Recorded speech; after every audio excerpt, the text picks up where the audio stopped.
Hello learners, welcome to शिक्षा एक नया सवेरा। आज हम आरोह कक्षा 11वीं से एक अध्याय पढ़ेंगे जिसका शीर्षक है मियाँ नसीरुद्दीन। इसकी हम सरल व्याख्या देखेंगे। पहले हम कुछ बातें देख लेते हैं जो इस पाठ के लिए महत्वपूर्ण है। यह एक शब्द चित्र है। अब शब्द चित्र क्या होता है? जिसमें हम जो लेखक होता है वो कुछ ऐसे शब्द चुनता है जिससे कि जो पात्र है वो सजीव होता है। सजीव अर्थात मतलब लाइवली होता है। हम देख सकते हैं, हम सुनने पे या पढ़ने पे समझ सकते हैं कि आखिर इस अध्याय में क्या क्या हो रहा है। तो आइए अब हम पाठ की सरल व्याख्या देखते हैं। मियाँ नसीरुद्दीन अध्याय को हम हशमत नामक संग्रह से लिया गया है जिसकी लेखिका कृष्णा सोबती हैं।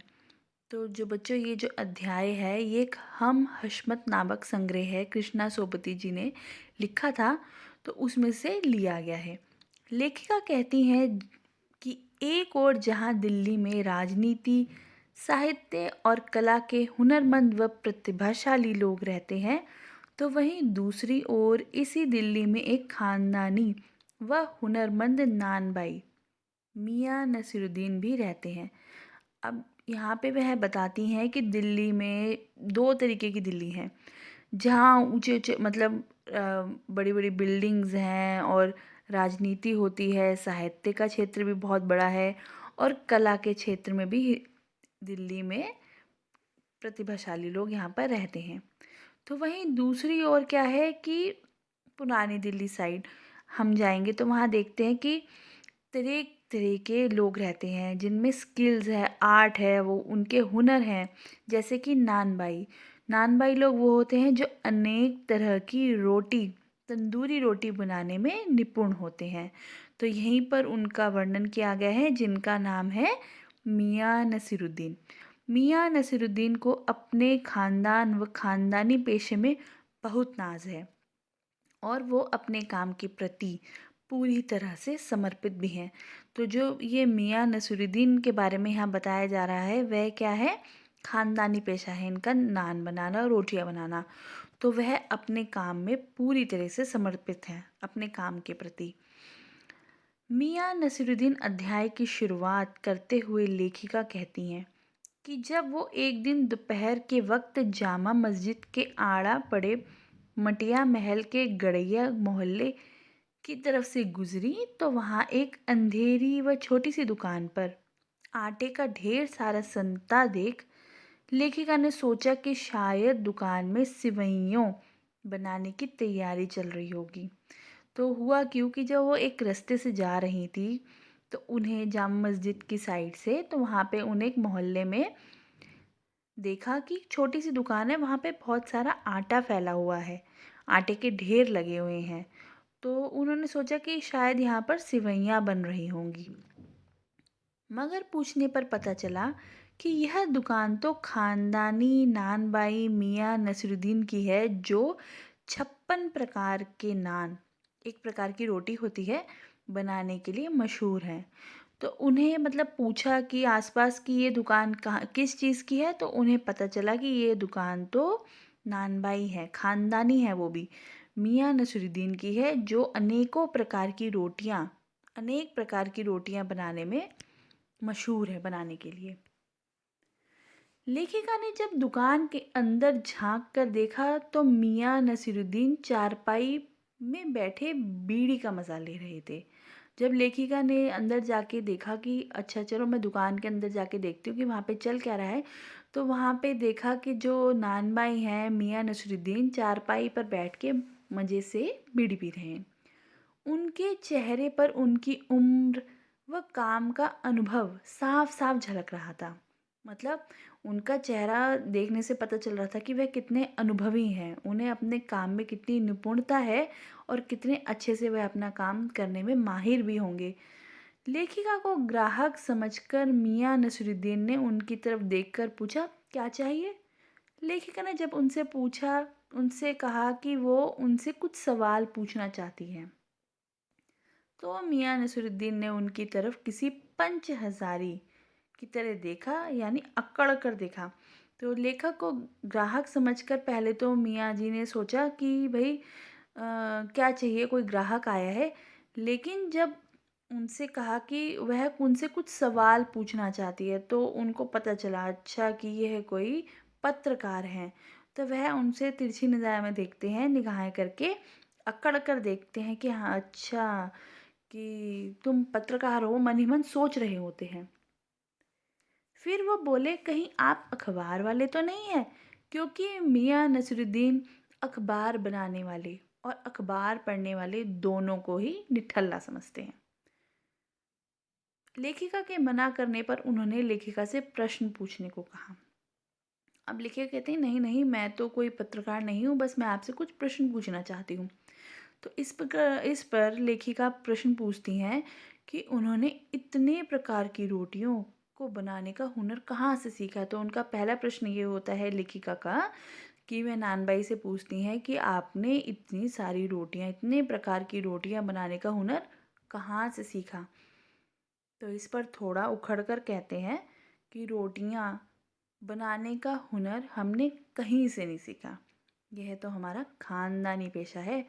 हमने जो भी सीखा अपने पिता और दादा से सीखा, और उनकी मृत्यु के बाद हम दुकान में बैठने लगे। तो उनका उत्तर आता है नानबाई का, ये तो हमारा भाई खानदानी पेशा है, पीढ़ी दर पीढ़ी चलता आ रहा है। पिता ने दादा से सीखा और मैंने पिता से सीखा, तो यही खानदानी पेशा है हमारा। इसके बाद मियाँ नसीरुद्दीन अपने दादा व पिता के नाम बताते हुए कहते हैं कि वो अनेक प्रकार की रोटियां बनाने के लिए मशहूर थे। लेखिका जब उनसे आगे एक और प्रश्न करती हैं कि उनकी कोई नसीहत आपको याद है, तो इस पर वो जवाब देते हुए कहते हैं कि काम करने से आता है, नसीहतों से नहीं। तो मतलब वह पूछती हैं कि आपको कोई अपने पिता की कोई बात याद है, कोई उन्होंने नसीहत भी दी होगी। तो कहते हैं, वो जवाब देते कहते हैं कि काम करने से आता है, नसीहतों से नहीं, मतलब एक्सपीरियंस से आता है। तो वो अपनी इस बात को एक उदाहरण के ज़रिए लेखिका को समझाते हुए कहते हैं कि बच्चा जब उस्ताद के पास पढ़ने बैठता है, तो वह उस्ताद की कही हुई बातों को दोहराता है, मगर थोड़ी सी गलती होने पर उस्ताद की मार भी खाता है। और इस तरह वह धीरे धीरे चीज़ों को सही तरीके से सीखता चला जाता है। इसके बाद वो कहते हैं कि एक दूसरी तरह की पढ़ाई भी होती है। तो यहाँ पर वह नसीहतों के बारे में बता रहे थे, तो वह उदाहरण के ज़रिए समझाते हैं कि बच्चा जब उनके उस्ताद के पास पढ़ने जाता है, अपने उस्ताद के पास, तो उनकी बातों को वह दोहराता है, रिपीट करता है, लर्न करता है। अब जब वो गलती करता है तो उसको उससे मार भी पड़ती है। तो इसलिए मार के कारण वो धीरे धीरे सही सीखने लगता है चीज़ों को। अब आगे वह एक दूसरे तरह की पढ़ाई भी बताते हैं, वो भी देखते हैं। लेखिका के पूछने पर कि दूसरे तरह की पढ़ाई कैसी होती है, अब मियाँ नसीरुद्दीन थोड़े दार्शनिक अंदाज में बताते हैं कि अगर किसी बच्चे का मदरसे में जाकर सीधे तीसरी कक्षा में दाखिला करा दिया जाए, तो वह बच्चा पहली और दूसरी कक्षा की शिक्षा कैसे हासिल करेगा। कि भाई अब तुमने डायरेक्ट सेकंड क्लास में एडमिशन ले लिया या थर्ड क्लास में एडमिशन ले लिया, फर्स्ट एंड सेकंड की पढ़ाई तो आती नहीं है, तो भाई वो भी तो पढ़ाई पूरी करनी पड़ेगी, तभी तो तुम्हें तीसरी कक्षा का समझ में आएगा। पहली व दूसरी कक्षाओं की शिक्षा ग्रहण करने के लिए उन कक्षाओं में बैठकर पढ़ना भी पड़ता है। इसी तरह मैंने भी शुरुआत में बर्तन धोना, भट्टी जलाना आदि सीखा, स्टेप बाय स्टेप, मतलब स्टार्ट टू एंड तक सीखा। फिर नानबाई बनने का हुनर सीखा। वो कहते हैं तालीम की तालीम भी बड़ी चीज़ होती है। तो यहाँ पर वह बताते हैं कि उन्होंने पहले बर्तन धोए, भट्टी जलाना सीखा, फिर जाकर उन्होंने नान बनाने का हुनर सीखा। तो यहाँ पर वह तालीम की तालीम से मतलब है कि किसी हुनर को सीखने के लिए किए जाने वाला परीक्षण के दौरान कैसा शिक्षण हुआ। परीक्षण के दौरान शिक्षण भी महत्वपूर्ण होता है, क्योंकि शिक्षक व शिक्षा दोनों गुणवत्तापूर्ण होंगे तो परीक्षण भी अच्छा ही होगा। मतलब कि जो सिखाने वाला है वह कितना प्रशिक्षित है और सीखने वाले में कितना उस वह सिखा पाया। यह भी यहाँ पर टेस्ट होता है, परीक्षण किया जाता है। तो उनके अनुसार परीक्षण के दौरान शिक्षण भी महत्वपूर्ण होता है, क्योंकि शिक्षक व शिक्षा दोनों गुणवत्तापूर्ण होंगे तो परीक्षण भी अच्छा ही होगा। लेखिका के शहर के और नानबाई के बारे में पूछने पर मियाँ नसीरुद्दीन जोश में आकर कहते हैं, शहर में तो बहुत सारे नानबाई हैं, मगर कोई खानदानी नहीं है। फिर वो अपने बुजुर्गों की प्रशंसा करते हुए कहते हैं कि हमारे बुजुर्गों से बादशाह सलामत ने कहा कि मियाँ कोई ऐसी नई चीज़ बनाकर खिला सकते हो जो ना तो आग में पके ना ही पानी से पके। तो यहाँ पर वह कहते हैं कि जो नसीरुद्दीन से मियाँ जी से लेखिका पूछती हैं कि आपने तो मतलब यहाँ पर और भी बहुत सारे नान भाई हैं, तो उनके बारे में पूछने पर ये बताते हैं कि कोई खानदानी नहीं है, मतलब किसी कोई सब बने हुए हैं ऊपर ऊपर से, इनमें खानदान मतलब उन्होंने पेशा सीखा नहीं है। लेखिका ने बड़ी हैरान से मियाँ नसीरुद्दीन से पूछा कि आपके बुजुर्गों से ऐसी कोई चीज़ बनी है क्या, मतलब जो ना आग में पकी हो और जो ना सिकी हो। तो मियाँ नसीरुद्दीन बोले, क्यों ना बनती साहब, बनी भी और बादशाह सलामत ने खूब खाई और खूब सराही भी। तो लेखिका के बार बार उस पकवान का नाम पूछने पर वो पकवान का नाम बताने पर आनाकानी करने लगे। मतलब लेखिका उस पकवान का नाम पूछ रही थी, भाई ऐसी कौन सी डिश है, हमें भी उस चीज़ का नाम बताओ। तो वह आनाकानी करने लगे, जैसे कि उन्हें शायद उन्होंने बात को ऐसे ही बोल दिया हो। मगर मियाँ नसीरुद्दीन ने बड़े गर्व के साथ यह ज़रूर बताया कि खानदानी नानबाई तो कुएं में भी रोटी बना सकता है। यह कहावत कब बनाई होगी ये तो मुझे भी नहीं पता, मगर ये कहावत हमारे बुज़ुर्गों के कर्तव्य के पर बिल्कुल खरी उतरती है। तो यहाँ पर वह बताते हैं कि खानदानी नानबाई तो जो होते खानदानी होते हैं पेशे से, वह तो कुएं में भी रोटी बना सकते हैं, मतलब उनको कोई भी जगह दे जाए वहाँ पे वो आराम से रोटी भी बना लेंगे। लेखिका ने मियाँ नसीरुद्दीन से अगला सवाल किया कि आपके बुजुर्गों ने किस बादशाह के यहाँ शाही खानसामे का काम किया है। तो वह इस प्रश्न का जवाब देने के बजाय उसे टालने लगते हैं। तो यहाँ पर यह प्रतीत हो रहा है कि जो मियाँ नसीरुद्दीन हैं उन्होंने बादशाह वाली बात ऐसे ही बोल दी होगी, शेखी बगाड़ने के लिए। लेकिन लेखिका के यह कहने पर कि अगर वो दिल्ली के उस बादशाह का नाम बता दें जिनके यहाँ उनके बुजुर्गों ने काम किया है, तो वो वक्त से वक्त मिला लेती। अच्छा, तो यहाँ पर वह वक्त से वक्त मिलाने की बात है, मतलब बादशाह का नाम पता चल जाता तो आसानी से यह बात भी पता चल सकती थी कि कौन से वर्ष में उनके बुजुर्गों ने बादशाह के यहाँ काम किया होगा। लेखिका गैस लगा लेती। इस प्रश्न का जवाब वो जरा चिढ़कर देते हुए कहते हैं, वक्त को वक्त किसने मिलाया है आज तक, खैर उस बादशाह का नाम था जहाँपना बादशाह सलामत।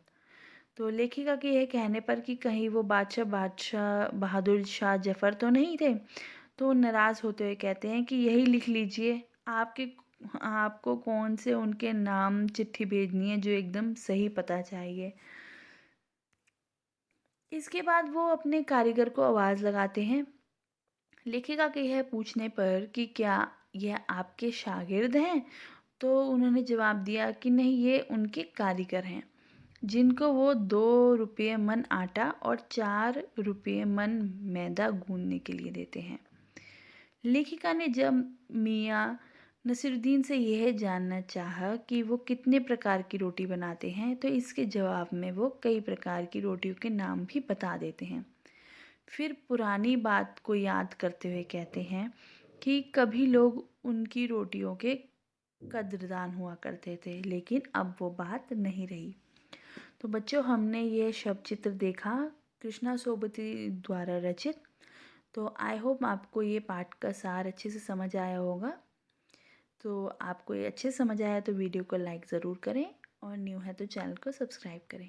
Thank you and have a nice day.